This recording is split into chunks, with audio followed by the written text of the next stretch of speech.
Lawmakers are looking to change how cosmetologists are licensed. Senate Bill 1312 now sits in a committee. The bill was authored by Senator Nathan Dahm.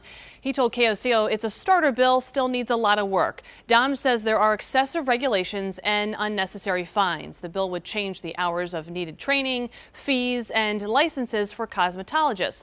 Dahm used the example that someone who braids hair could face a hefty fine if they're not licensed, although he says a person who braids hair doesn't pose a major health risk to the public.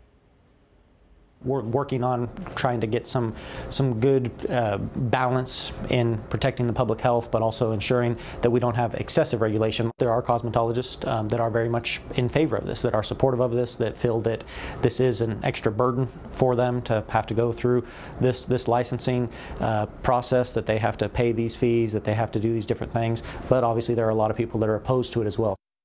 The senator did say the bill filed would not be the final outcome. He continues to work with cosmetologists and others on what those changes would be. That bill is now in committee. Now, Dahm says studies show that licenses don't necessarily translate to better services or protecting the health of the public. We now bring in Marky, who is here with a salon owner, to talk about this proposed bill. Marky? Maggie, thank you. Yeah, I want to continue to unpack this story here. I'm joined now by Mallory Aveline. She's a salon owner right here in Oklahoma City. So obviously that was, Dom's side of things. We invited you on to talk for the cosmetologists out there. It's my understanding, you're not happy about this, but give us your reaction, your response to this Senate bill he's sending through. Yeah, initially my reaction was being very upset. If you took away the requirements for licensing, now I will say there is some validity in some of the things that he is saying, especially hair braiding. Hair braiding is really a cultural trade. Most women that are braiding hair have learned it from their mothers. They've learned it from their grandmothers. And so I could see making adjustments like that in regulation. Maybe to the fine part of things. Yes, exactly. But when you're talking about taking away licensing, I mean, I had to go to school for 1,500 hours. It was a full year program.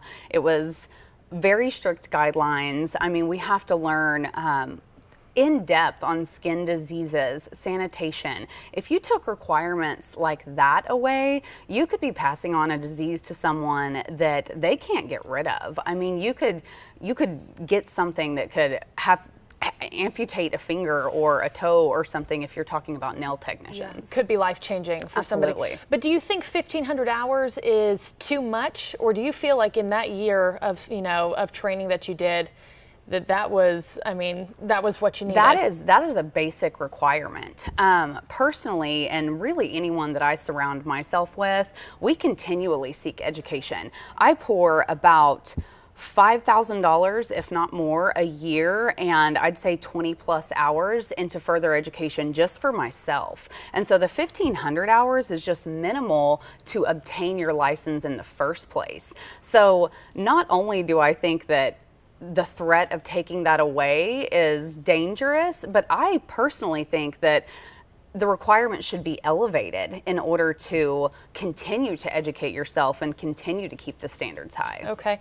Cosmetology, the training it takes to get there has been, in the media, pretty recently. Colin Kaepernick came out in his talks about police brutality, and he said this: someone that holds a curling iron has more education and more training than people who have a gun and are going out on the street to protect us. And I believe Nathan Dahm said the same thing about firefighters.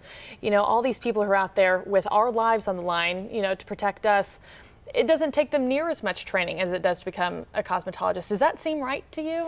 I can't really speak on that because I don't know what their requirements are. I mean, that's shocking to me, you saying that the requirements are less. Out in California, where Colin Kaepernick was, it was 888 hours for somebody to become a police officer there. Wow. I don't know the number for here in Oklahoma, but it is a drastic difference. Yeah. Do you think they need to change, or do you think maybe they need to elevate their standards? But I think that 1,500 hours is completely doable, and I mean, in my point of view, that's the minimum requirement. If this bill were passed, what does that mean for your business? Does it threaten your bottom line? You know, I've tried to forward think and think that, you know, what would that look like? Because it's been kind of thrown around, well, if you're taking away licensing and someone comes in to, say, apply at my salon, am I discriminating against them because they haven't had the same training that my team has had? And so it's kind of tricky. It's almost like we would have to do more to put systems and procedures in place in order to know that we're providing the education for the standards that we believe in if the state is not going to be recommending it. We did have one question, or rather a concern, if we can pop this up. This is from one of our viewers. This is from Holly Gonzalez. She said, my only complaint currently is adults, and I will say she was on your side of things. She agreed with the cosmetologist here, but she said this, my only complaint currently is adults needing to have more hours of training than high school students. Is that the case? Are there different requirements for different age groups or depending where you're coming from? There's not. It's 1,500 hours across the board, whether you're, I believe, barbering might be a little bit different. I know that they've made some changes as far as requirements for that, but cosmetology, the all-encompassing program, which is covering skin, hair, nails, makeup, facials, it's covering all of it. And so it is a larger hour requirement. I don't know on that. Okay.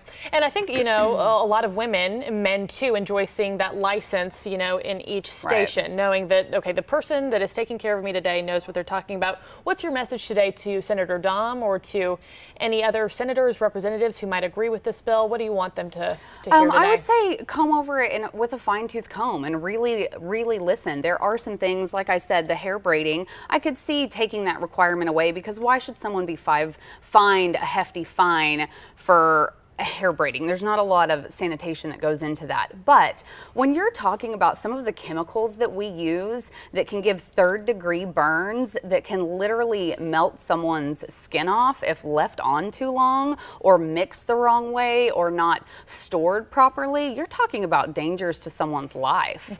And I would say look into it and really listen. And I would really encourage cosmetologists out there, licensed professionals, to contact your senators. The Oklahoma State Board of Cosmetology made it really easy for people that may not be familiar with the entire process. They have a link that you can go on and find your senator for your area and their email and use your voice. Speak to them, speak up. They want to hear from you. And if we use our voices and we really tell them what we feel, they're more likely to listen. But when they don't have anything to go off of, they're just making an education guess. Well, Mallory, Aveline, thank you so much for stopping by. Absolutely. And I'm sure we'll stay in touch as this bill continues to progress through the state capitol. Yeah, definitely. We appreciate your perspective.